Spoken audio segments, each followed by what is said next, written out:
नमस्कार। आइए बात करता हूँ सबसे पहले आपकी कनिष्ठा उंगली के बारे में।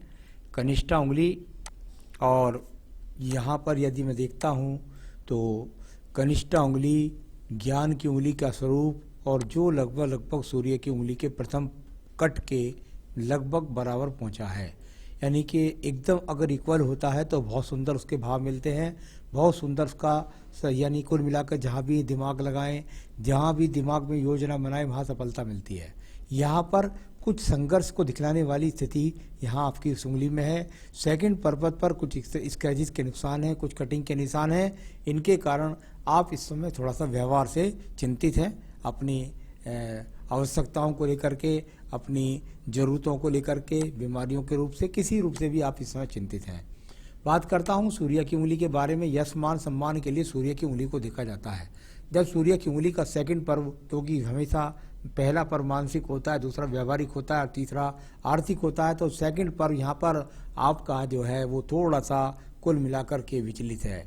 यानी कि आप राज्य सरकार से लाभ लेना चाहें तो राज्य सरकार से लाभ न मिले, आप अपने कार्यों को करना चाहें तो उनके अंदर ज़्यादा भागदौड़ करनी पड़े, तो इस प्रकार के योगों को दिखलाती हुई ये आपकी यहाँ पर सूर्य की उंगली अनामिका उंगली है।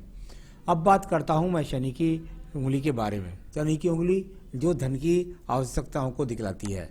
यहाँ पर मैं आपके राइट हैंड भी मेरे दूसरे प्रोजेक्टर पर है आपका। यहाँ पर कुल स्थिति जो है ये वो स्थिति है जब इस प्रकार का लंबा कट बन जाता है लेफ्ट हैंड में, तो आपके जीवन का लगभग आधा समय संघर्ष में निकाल देता है। ये आपको कई कार्य के परिवर्तन करा सकता है। साथ ही साथ यहाँ पर स्वास्थ्य के प्रति संकेत भी ठीक नहीं है। मैं बात करता हूँ बृहस्पति की उंगली के बारे में। बृहस्पति की उंगली और ये आपकी यहाँ पर बृहस्पति की उंगली, और ये इस प्रकार से इसके सेकंड पर थोड़ा सा कट, यानी कुल मिलाकर के कहीं ना कहीं पति से, बहुत बुरी बात नहीं कह रहा हूँ, कहीं ना कहीं पति से थोड़े से वैचारिक मतभेद की स्थिति को दर्शाती हुई ये आपकी यहाँ पर उंगली है। अब मैं बात करता हूँ आपके यहाँ पर सीधा बुध पर की। देखिए लेफ्ट हैंड मैंने देख लिया है आपका 35 तक ही ज़्यादा लागू रहता है। मैं इसको अब जाकर चलूँगा आपके राइट हैंड पर। तो राइट हैंड पर इसलिए क्योंकि मुझे आपके कैरियर से संबंधित सवाल आपके ज़्यादा हैं और मकान से संबंधित जानने हैं, इसके लिए मुझे राइट हैंड को ज़्यादा प्राथमिकता यहाँ पर देनी पड़ेगी। कुल मिलाकर के यदि बुध पर देखता हूँ, कोई बहुत अच्छी सुंदर रेखा नहीं वर्तमान स्थिति के हिसाब से। यानी कहें कि भाई आटे में नमक बराबर आपका सहयोग अगर मिल जाए पति को तो वो बस ऐसा समझ में आता है। कोई बहुत ज़्यादा आर्थिक स्थितियों को यहाँ पर मजबूती के साथ दर्शाता नहीं है। तो ये अभी आपका जो है वो आगमन जो है, आपका जो सहयोग है वो आपका है, बस इतना दिखाई देता है। बात करता हूँ मैं सूर्य के पर्वत के बारे में। सूर्य का पर्वत जो राज्य सरकार से लाभ दिलाता है, जो संविदा की जॉब से लाभ मिल जाता है, जो गवर्नमेंट से लाभ दिलाता है, यहाँ पर ये छिटक करके रेखा सब साइड वाइज चली गई। यानी कि कुल मिलाकर अगर उंगली के सीधे पर जाती हैं तब कुछ राज्य सरकार से संबंधित लाभ मिलता है। जब इस प्रकार से बिखर करके साइड बाई चली जाती हैं तो व्यक्ति को राज्य सरकार से नहीं अन्य क्षेत्रों के द्वारा भाग दौड़ करके सम्मान मिलता है। तो यहाँ इस प्रकार के संकेत सूर्य पर्वत पर है। किसी भी प्रकार की कोई बदनामी का योग नहीं है। आइए बात करता हूँ मैं यहाँ पर आपके सीधा पर्वत की, जिसको बोलते हैं शनि का पर्व, धन का पर्व और स्वास्थ्य की स्थितियों को दर्शाता हुआ ये पर्व। यहाँ पर भाग्य रेखाएं हैं और एक तरह से पंखड़ी के रूप में बिखर गई हैं भाग्य रेखाएं। यहाँ वो पंखड़ी तो दो स्वरूप तो अच्छा होता है, लेकिन ये वो रेखाएं हैं जो आपके बुढ़ापे को सुरक्षित करने के लिए काफ़ी भर रेखाएं हैं। यानी कुल मिलाकर भाग्य रेखा हैं, उलझनों से भरी हुई हैं, आपस में अटक करके चलती हैं। यानी कि जीवन में संघर्ष रहेगा भाग्य में, यानी भाग्य के अंदर संघर्ष है। आइए बात करता हूँ यहाँ पर मैं सीधा आपके पर्व की, जिसको बोलते हैं बृहस्पति का पर्व। बृहस्पति का पर्व आपके जीवन के अंदर बताएगा आपके जीवन में मकान बन पाएगा या नहीं, आपके जीवन के अंदर बताएगा आपको पैतृक परिवार का सहयोग मिलेगा कि नहीं, साथ ही साथ आपको दिखलाएगा कि जीवन में ईश्वर की कृपा कितनी। कुल मिलाकर सब एक रेखाएं एक दूसरे पर चढ़ कर के मिलेंगी, चलती हैं, तो आपके जीवन के अंदर ये सब चीज़ आपको मिलेंगी, लेकिन बहुत संघर्ष करा करके मिलेंगी। आइए बात करता हूँ हृदय रेखा के बारे में। हृदय रेखा, और यहाँ से जाकर के इसका स्वरूप इस प्रकार से जाकर के हृदय रेखा का जाता हुआ बीच में छोटा सा हल्का सा दीप सा लगा देखने में, परंतु वो दीप का काम नहीं कर रहा है। कुल मिलाकर आपकी सेहत के वर्तमान के संकेत के लिए वो रूप है। यानी इस समय देखता हूँ तो कुल मिलाकर कहीं ना कहीं रोग आपको थोड़ा सा परेशान कर रहे हैं, ये वो आयु का फैक्टर है। तो यहाँ पर ये जो थोड़ा सा दीप सा लगता है आपको देखने में, ये वर्तमान का समय है जो आपको रोगों से थोड़ा सा ग्रसित रखेगा, और कब तक रखेगा ये मैं आपको भी बताने वाला हूँ। हृदय से संबंधित कोई यहाँ पर रोग नहीं है। चलिए मैं बात करूंगा इसके बाद मंगल पर्व के बारे में, जो कर्म रेखाओं के रूप में जाना जाता है। यहाँ पर बहुत सारी रेखाएं कर्म रूप पर एक दूसरे को काट करके चलती हैं, यानी कि मंगल पर्व और यहाँ इस प्रकार से कट के चिन्ह बन जाए तो आपके जीवन के अंदर जहाँ आप मेहनत करते हैं उस मेहनत का फल वर्तमान में बिल्कुल भी दिखाई नहीं देता। यानी अगर मेहनत करें तो उसका फल पूरा ना मिले, या योजनाएं इस समय पर साथ ना दें। कुल मिलाकर कर्म की सोचता आपकी है। इससे रेखाएं, कुछ रेखाएं कट करके इसमें से शनि पर्व को जाती हैं, मेहनत करके आपके थोड़े से धन के आगमन बना लेती हैं। इस तरह से रेखाएं जा रही हैं। कुछ रेखा इसमें से बुद्धि रेखा से निकल करके हृदय रेखा के बाद यानी परिवार की स्थितियों के लिए चिंतित है, ऐसा इनको बोला जाता है। यहाँ पर आपकी बुद्धि रेखा है, और बुद्धि रेखा पूरी तरीके से पार करके ये आपके यहाँ पर मंगल पर्व पर पहुँच गई। यानी कि एक बात पूरी हो जाती है, जिस भी हाथ के अंदर ये रेखा होती है, मैंने हमेशा बताया कि ऐसा व्यक्ति या ऐसी महिला कुल मिलाकर के दूर स्थानों से जुड़ करके, देखिए आपका दूर स्थान तो आपने बता दिया, ये दूर स्थान ये वाला भी हो जाता है जब ये आपके जीवन के अंदर 1800 किलोमीटर आपको ले जाता है, तो ये उस तरह का है। कभी कभी ऐसी स्थितियों वालों को विदेश से जुड़ करके भी लाभ मिलता है। तो वर्तमान में मैं समझता हूँ इसका लाभ आपको मिल चुका है, और आगे मुझे नहीं लगता कि कोई और स्थान परिवर्तन का सामना शायद आपको करना पड़े। तो कुल मिलाकर ये वो चीज़ आपकी बुद्धि रेखा में अपने आप में ठीक है। थोड़ा सा बीच में दीप है, यानी कि जीवन में बुद्धि की योजनाओं से थोड़ा सा संघर्ष करने के बाद लाभ मिलेगा। उसका सवालों में जवाब मैं आपको देने वाला हूँ। द्वितीय मंगल पर्वत पर कुछ स्क्रैचेस की रेखा है। आप किसी से झगड़ा झंझट मत करिएगा, किससे उलझिए मत ना, इतना मैं आपको संकेत देता हूँ। अब बात करता हूँ यहाँ पर मैं आपके सीधा सीधा चंद्र पर्वत के बारे में।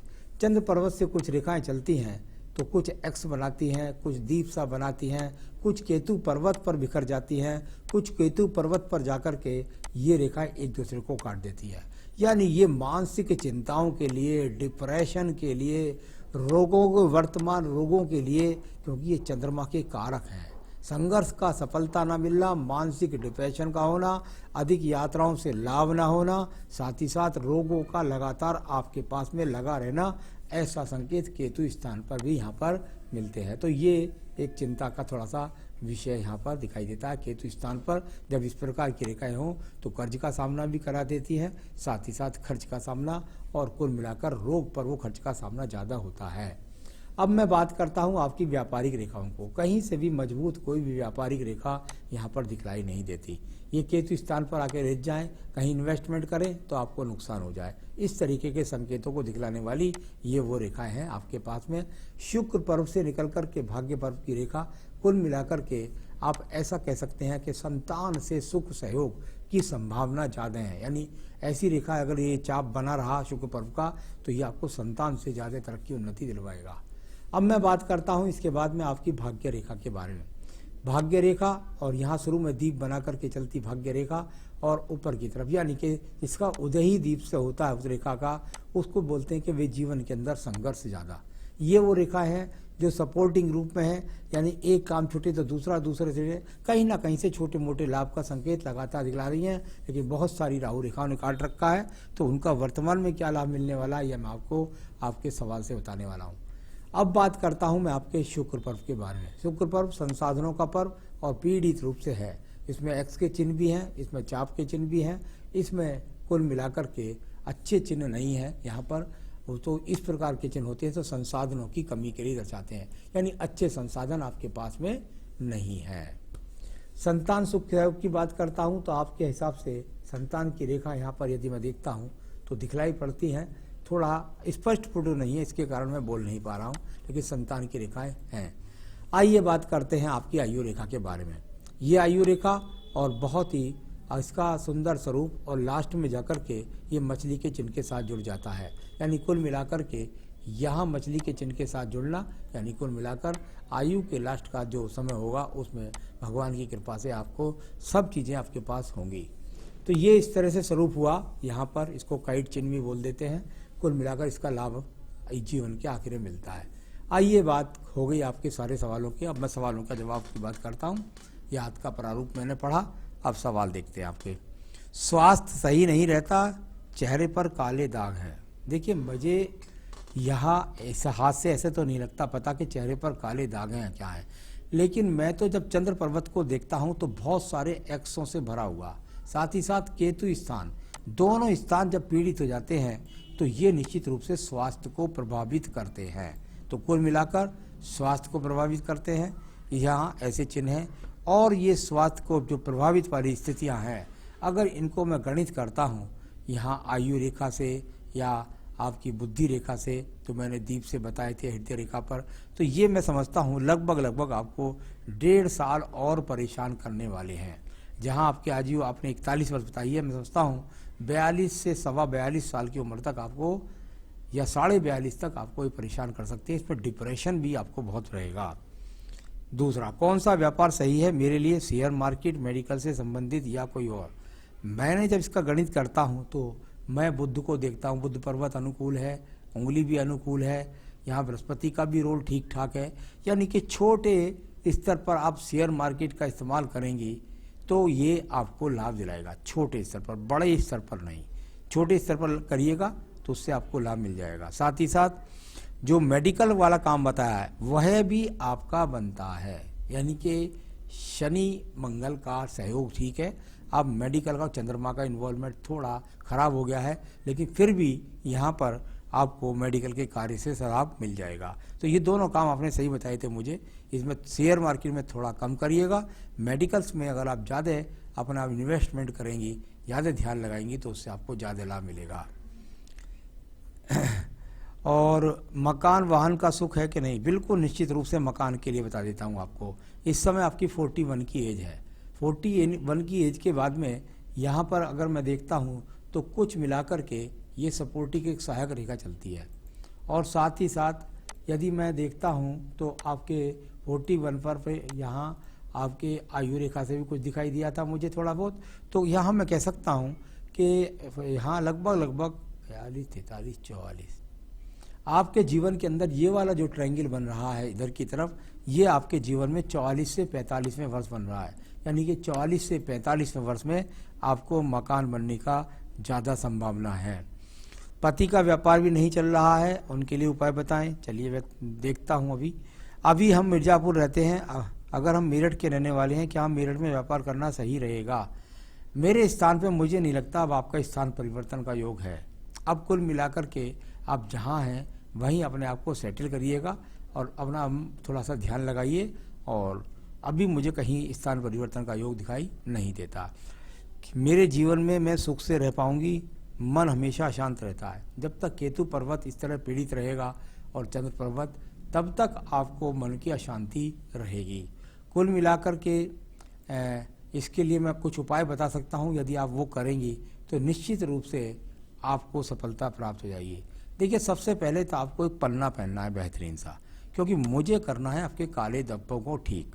तो कुल मिलाकर उसके लिए सही निर्णय लेने की ताकत के लिए, शेयर बाजार में सही जगह इन्वेस्टमेंट कर सकें उसके लिए, और अपने मेडिकल के कार्य के लिए, तीनों के लिए लाभ के लिए आपको धन की अग्रता के लिए आपको पन्ना पहनना होगा। पूजा के अंदर आपको प्रतिदिन अपनी पूजा में देवी कवच का पाठ करना होगा। देवी कवच पढ़ें नित्य अपनी पूजा के अंतर्गत, और साथ ही साथ हनुमान जी की पूजा करें, हनुमान चालीसा पढ़ लें, हनुमान अष्टक पढ़ लें। तो ये तो आपको अपनी पूजा में करना है। आपने पति के लिए पूछा था, उनसे कहिएगा यदि उनको अपने व्यापार में लाभ बढ़ाना है या काम बढ़ाना है तो वो अपने जो है व्यापार में रोजाना बैठ कर के, जो उनके ऑफिस है, जो उनका कार्यालय है, उसमें बैठ कर के वो प्रतिदिन श्री सूक्तम और लिंगाष्टकम का पाठ किया करें वहाँ बैठ करके। 108 दिन बाद उनको लाभ मिलना शुरू हो जाएगा। नमस्कार।